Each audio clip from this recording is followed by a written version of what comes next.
Welcome to the Healing Road podcast. I'm Jim Owens, a licensed counselor and professor of psychology. And I'm Ben Pohl, a Catholic high school campus minister. Join us as we pursue healing through the life-changing power of relationship with God. Welcome back to the Healing Road podcast. This is episode 4 of season 2. We're talking about the stages of change, and today we're wrapping up our discussion of stage 2, what psychology you would call contemplation. You might call living an examined life, or growing in self-knowledge, or exercising, or engaging in pursuit of self-knowledge. Whatever you call that, it's a reflection on the sort of interior motivations of our hearts, our minds, kind of what thoughts, emotions might precede our actions. And so last time we talked just about what this stage is, and really set the stage for this episode, where we talk about really engaging in contemplation, and that psychological sense of contemplation. We talked last episode about kind of some distinctions about that word. But Jim, could you share a little bit about, from a counseling perspective, like what it looks like to engage in this stage practically? And yeah, there's a lot of different ways to do it. Let's just jump into some of those. Maybe list out a few and then we'll dig into them. Spend time thinking. Just carve time out to try to think a thought through to its end. I dare you. When's the last time you did that? Ask a friend to sit down with you and say, hey, I need to think something through and I want you to help me do it. Now that can be a friend. It could be you can work your way up the professional spectrum here. It could be a minister, it could be a counselor, it could even be a physician. I mean, you know there's something wrong and you need some help, so you can go to somebody and start talking about it with them. You can journal. That can be invaluable. In fact, you could do all these things to get started on thinking about your thinking. Reading can inspire you to reflect on your own thinking too. So picking up reading materials that start to get you to reflect. I mean, reading the Gospels, reading anything in the Bible can help us reflect if we take the time to reflect on what we're reading and how it impacts our lives, but also talking to others, talking to ourselves, journaling, talking to a professional. There's a lot of different ways. So let's get into some of those. Yeah, actually, we hadn't discussed talking about this, but you mentioned reading. Yeah. And I've actually found, clearly social interaction and, talking with others, and we're really comfortable with talking about relationships. And maybe talking with a friend about my relationship with another person. Yeah. We often don't talk with a friend about our relationship with ourselves. Right. And I think that can be super valuable, especially when a friendship gets to that point. Yeah. Because most people feel very honored to be brought into that place with a friend, where now some people might feel very ill-equipped and kind of a little afraid, but I'd say even those people often feel very honored and I'd like to help you kind of sort that out. I mean, you're feeling that way. You're kind of stuck thinking this way about this part of your life or whatever. I'll do my best to help you. I'll give you some counsel. Imagine if you had a student that said, I'm really struggling, can you help me with, or a colleague who said, I'm having trouble in my classroom, I want to talk to you, you'll have some ideas, help me think this through. That is a wonderful thought. Yeah. But what I hadn't thought of was how reading can help us do that. And in particular, good literature. I think in novels, storytelling, and I think movies too. Different mediums for the way stories are told. But I think of one that was particularly, actually a couple, I'll link to them in the show notes, that were particularly helpful for me in kind of starting off in this sort of examined life. I read in seminary. One was Till We Have Faces by C.S. Lewis. It's a retelling of a Greek myth, and it's very much about identity and the main character. I don't want to give the whole thing away, but the main character really is constantly striving through the whole book to be somebody else. And the whole idea with Till We Have Faces, not really accepting her own face, not just from a physical perspective, but the self. Yes. Yep. And I found that really compelling. And it might sound kind of Okay, well, that's a little too like, Mm-hmm. I don't know, a little too Mm-hmm. psychological, whatever for me. But C.S. Lewis is a fantastic He storyteller, sure is. Yeah. and that book is very like interesting, Mm-hmm. compelling, Mm-hmm. engaging, and so I think he delivers it in a way that would be really accessible Mm. to a lot of people. Um, the other one I thought, just Mm-hmm. being a guy, Mm-hmm. like growing up and being kind of that age in Mm-hmm. college, uh, I think I'm going to slaughter the author's name, but it's Chaim Potok. It's like Don't Chaim. know him. It's Yeah. a Jewish Okay. author from New York. Wrote two books called The Chosen and The Promise. Okay. I've heard of Um, those. and two very different characters that become friends, sort of Oh. like in late high school, and Mm-hmm. then they go to college, um, and it really helps you. Like that book, Mm-hmm. uh, it's very much about family relationships and Mm. um, sort of how religion kind of plays into that, and it's very good, like from a relational Mm-hmm. perspective and how we relate to each other and how we kind of how our friends, influence how we think about Mm-hmm. ourselves. And one of the characters, actually, one of the two friends that are the two main characters, becomes a psychologist. Oh well, Like, yeah. so it's just Mm-hmm. it's anyway, I'll But just when you offer read those those two books stories, as and when we're reading those stories, we put ourselves kind of in place of the protagonist, and we right. think, what would I do? What would I say? Yeah. And it does get us to think about our own life. I want to share too, just as you said, movies is another great way to tell story. And there was probably two really important stories that I was exposed to as a kid through film that helped shape my attitudes about being a Christian. And one of them was a pretty religious movie, overtly at least, called The Mission. It was Robert De Yeah. Niro and Liam Neeson, um, Jeremy Irons, and it takes place it's set in South America in the 1600s, and it's about the Jesuits going there and bringing Christianity there, and there's political issues about, can the indigenous people there be considered Christians or not, and so on and so forth. But Robert De Niro is a mercenary who becomes a Jesuit. And again, I don't want to give away the movie. It's a fantastic movie. The cinematography is incredible. But I put myself in Jeremy Irons, who's this gentle priest bringing Christianity to the second world, if you will, or third world, if you will. I'm not sure those terms are PC anymore. And a mercenary who one wants to fight and one doesn't. And what does it mean to be a Christian? Do you turn the other cheek or not? And in what circumstances do you? And when is it okay to fight back? When is it not? It made me think about what kind of a religion is this thing called Christianity? I mean, I'm 13 years old when I'm watching this movie or something. Yeah. So I really am Wow. just sorting Yeah. out, what does it mean to be a Christian? And that was a very, identity movement for me. Yeah. And the other one was something viewers or listeners who are our age will remember, was the Dead Poets Society with Robin Williams. Mm. And he works at a private academy for all boys school in probably the upper northeast of the United States. And he encouraged those young men in school to think for themselves. And he quoted a lot of transcendentalist American writers and, Right. and people who said, find your own way, be your own person, which we've talked about too, which as a Christian, it means I need to conform my life to the saint that God had in plan when he made me, like Right. a Jim Owens saint. It's kind of almost preposterous to think someday there could be a Saint Jim Owens or a Right. Saint Ben Pohl, but Oh, that's geez. the plan. No, but seriously, Right. that's Right. it's possible. It's possible. That was the last season. It's possible. Yeah. So those stories got me thinking about and reflecting on my own life. If we don't engage with literature, we're not going to do that. YouTube, I'm sorry to say, I'll be the critic here. A 5-minute video on YouTube is probably not going to do it. Maybe, right? Good content can Yeah, I sometimes. know. But I'm a sucker for those like short, like Yeah. not just the funny videos, but like the short little almost like infographic videos. Mhm. Where you learn about stuff, and then you're like, I just learned about a lot of things. Yeah. And now I just spent 2 hours of my life, Learning about all kinds of facts I didn't know about that movie, or how to, a new drivetrain for a mountain bike. But what have I done? Am I a different person as a result of this? I know. Yeah. I know. Yeah. So good literature by, good directors, good, deep, meaningful literature and film and media and stuff can help us. So reading for sure.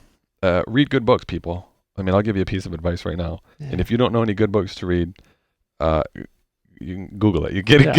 a book of good. Start with the ones I recommend. Yeah, if sure. you want to, but Yeah, start with C.S. Lewis. I mean, that's a good place. Or Thomas Oh, Merton. That's yeah. a good place to start too. His 7-Story Mountain is a good oh, autobiography of how to become a contemplative, Yeah. Right. in a sense. Right. They really, yeah.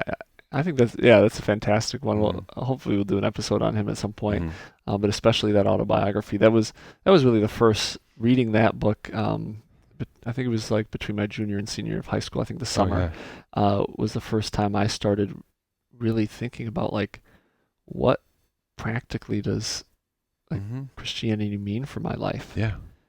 And I only really thought those things because Merton showed me how to Yeah. think about those Yeah. things by telling his story of how he came to think about those things. Yeah. Like it's really Yeah. simple, um, really. But uh, So engage in books. Read some good books. Then, as a counselor, I'm going to say, go talk to somebody. right, I mean, this is one of the ways we contemplate. It doesn't have to be this quiet, deeply introspective thing. It's really an examination of get somebody who you can talk to about your life. And we encourage this when we talked about pre-contemplation. Like, you don't know what you don't know. You don't know what you're in denial about or ignorant about until you start asking the people around you. So once you get a hunch, go find a good person you can sit down and talk with about, I need to think this through. I got an issue going on in my marriage. I need to think it through. I need somebody to help me think it through. We have that practice in our culture. Just go do more of that. yeah, Isn't there also the case of like journaling? I mean, have you ever journaled in life and written, reflected on experiences and right. Yeah, I know. When I was in college, in seminary, mm-hmm. obviously prayer times and that kind of stuff, and I tried to journal and it just never worked and all Yeah. that, and it really wasn't until 3 years ago that I started regularly journaling. Mm-hmm.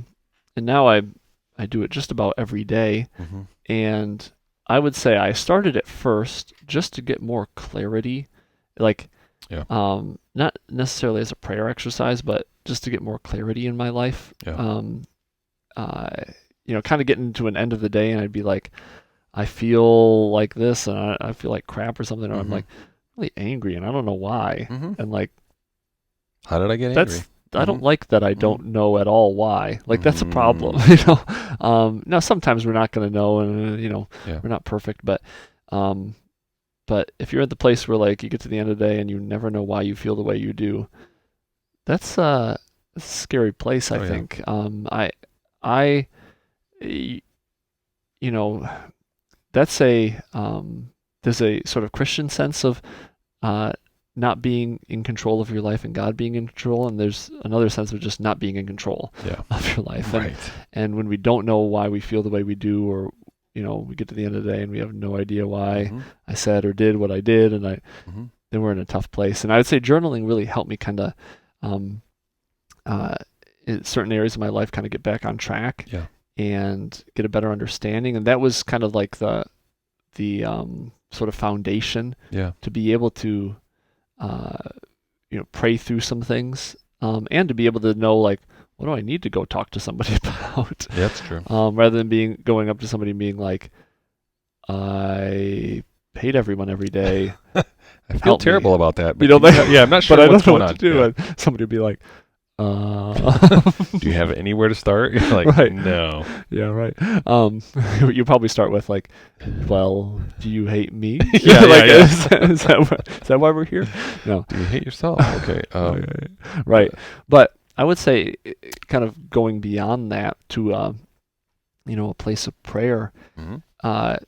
As Christians, we would say like we don't engage in this exercise solely apart from the Lord. Right. And so, in time, I got to a place where I'm like, I think I kind of know what I'm doing, journaling enough Yes, where I can yes.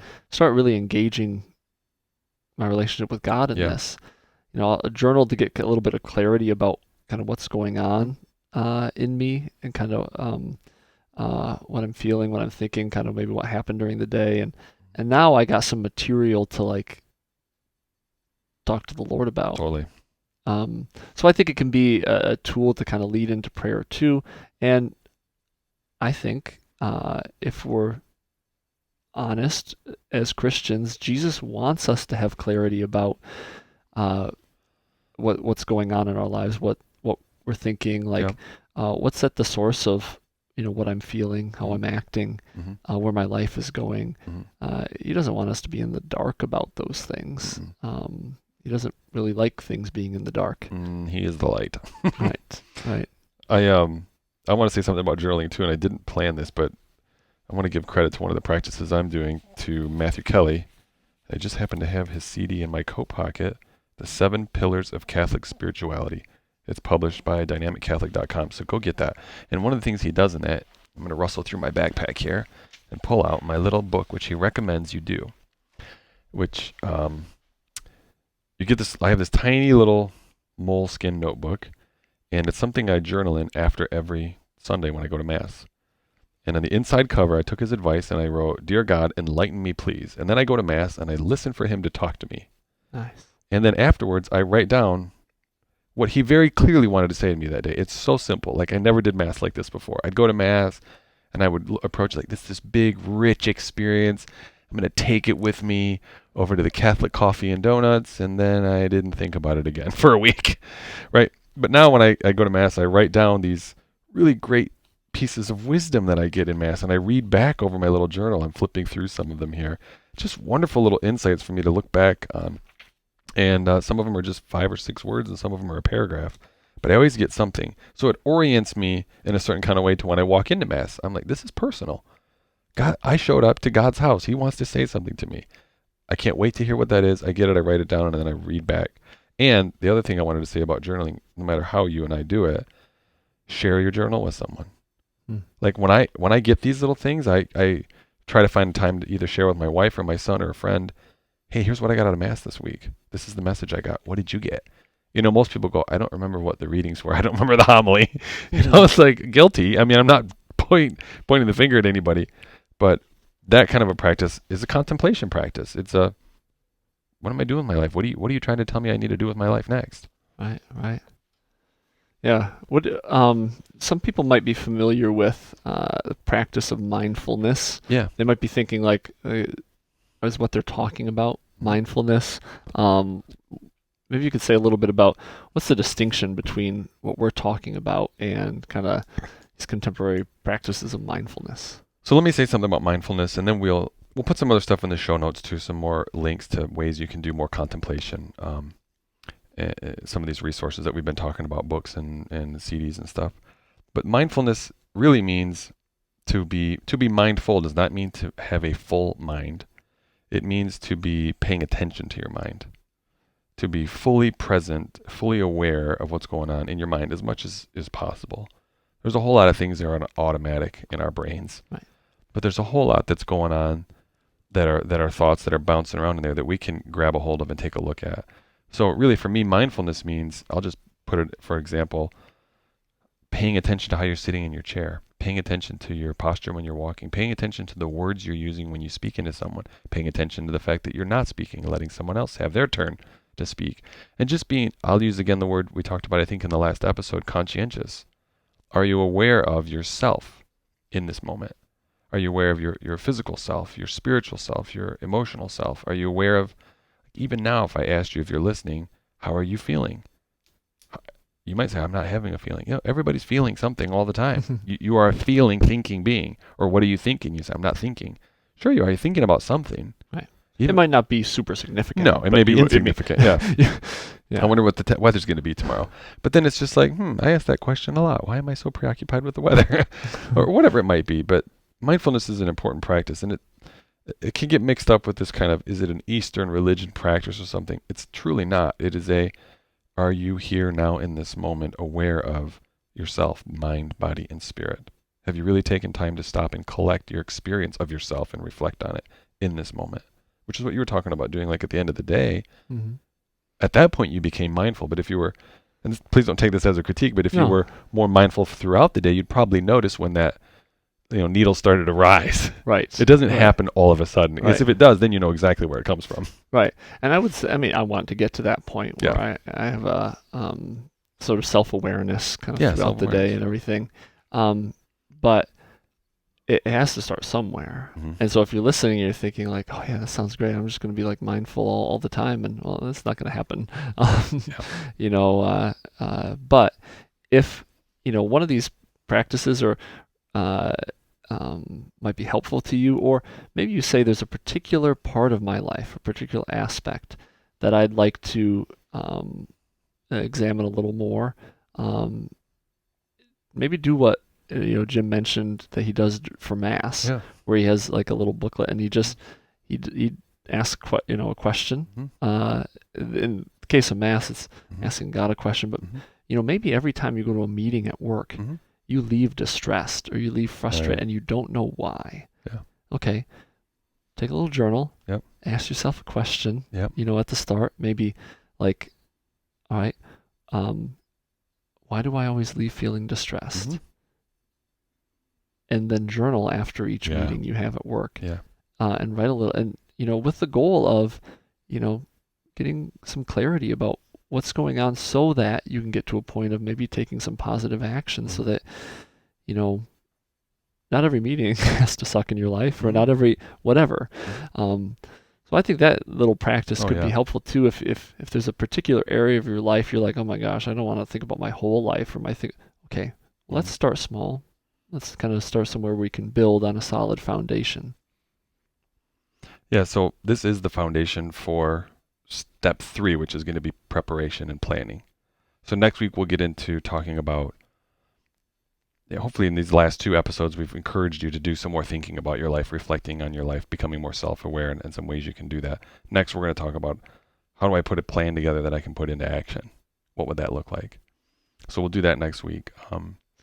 Yeah, and I think we had talked about last episode, doing some stuff with, lies that we believe. Yeah. And in particular, I think the way that um, uh, what we believe about ourselves, about others, about God, about our life, Mm-hmm. can affect this transition from contemplation to action, or Mm-hmm. planning and action. Mm-hmm. And that can kind of trip us up. So I think Maybe we need next to do week, an episode on that first. yeah, I Let's think do that. some different roadblocks, Let's do that. where because I think this is a big point of resistance, because Yeah. it's a point where I might be active, but it's more mentally. It's not. Yeah. I might be thinking about, let's take a relationship with another person, for Mhm. example, of a friend, that I'm like, okay, this relationship isn't healthy for me right now. I'm thinking about it. I'm thinking about why it's not healthy. Yeah. Maybe praying about it, dialoguing with the Lord about that. But then if I get to the point where I have to do something, Yeah. then resistance, Yeah. pretty heavy resistance can come in. And how do we get through that? And as Christians, we know it's not just a battle of the flesh. It's not just Right. there's a greater battle out there, that keeps us from doing good and getting to a place in our lives, where we're fulfilled, and we're really fulfilling our mission. Yeah. Okay. Yeah. Let's That's yeah, I what- agree. yeah, Let's jump yeah. into that next week instead. I think Mind if that'll I be close good. this in prayer now? That'd be great. Okay. Thank you. Dear God, we thank you for the gift of life and the gift of our mind and the gift of being able to contemplate, to be able to reflect on this experience that we're having in life. Help us to grow in our wisdom and our maturity and our ability to stop and think about our life and our relationship with you, our relationship with ourselves, our relationship with those around us. Help us, Lord, to become contemplators, to become people who would invite a little more silence into their lives so that we can hear you. We can hear that still small voice inside of us. We can be present and aware of this experience that we're having. We just ask you, Lord, to bless our time with you, our quiet, silent time with you, our time to contemplate you, to contemplate our life, to contemplate our relationships, so that we can make the next step forward, Lord, toward greater relationship with you, greater wholeness within ourselves, and greater healing in our relationships. We ask all these things in Jesus' name. Amen. Well, thanks again for listening to another episode of the Healing Road podcast with Ben and myself. We hope you enjoy these episodes. If there's any feedback you want to provide to us, please visit us on our Facebook page. As always, you can find us at healingroadpodcast.com, and we hope you have a great week. God bless.